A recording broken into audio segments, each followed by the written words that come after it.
We got an officer down here. We're going to definitely medics. Tonight, the police radio calls that you haven't heard to save an officer's life after he was run down with his own patrol car. 10 News reporter Dan Haggerty is live where this whole scene unfolded in Barrio Logan last night. And Dan, you can hear the desperation in the other officers' voices as these calls went out for help.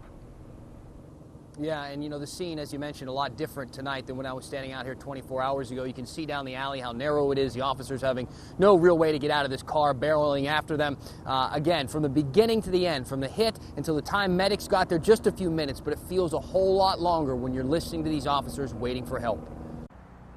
You've seen the dramatic images from the scene. Officer Jeffrey Sweat being rushed to the hospital, hit by his own cruiser that nearly flipped in this Barrio Logan alley. But you haven't heard the police radios as it all happened. 515 John, cover down the alley. He stole a unit. We need medics. I got one at gunpoint. He crashed the unit. Cover now. Officer Sweat's partner watched it all and fired shots at suspect William Bogard after he jumped in the cruiser and ran Sweat down. Then this. We got an officer down here. We're going to definitely need medics. Officer Sweat was hurt badly after being carried on the hood of his cruiser down the alley.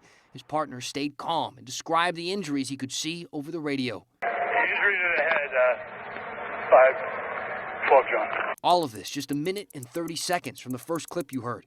Bogard had been arrested and taken down by a canine while the officers waited for help. About 3 more minutes pass before the radios come back. Call medics again. I don't see them anywhere in sight. Have them expedite over here. It would be several more minutes before our cameras caught this shot, and Sweat would get the care that saved his life.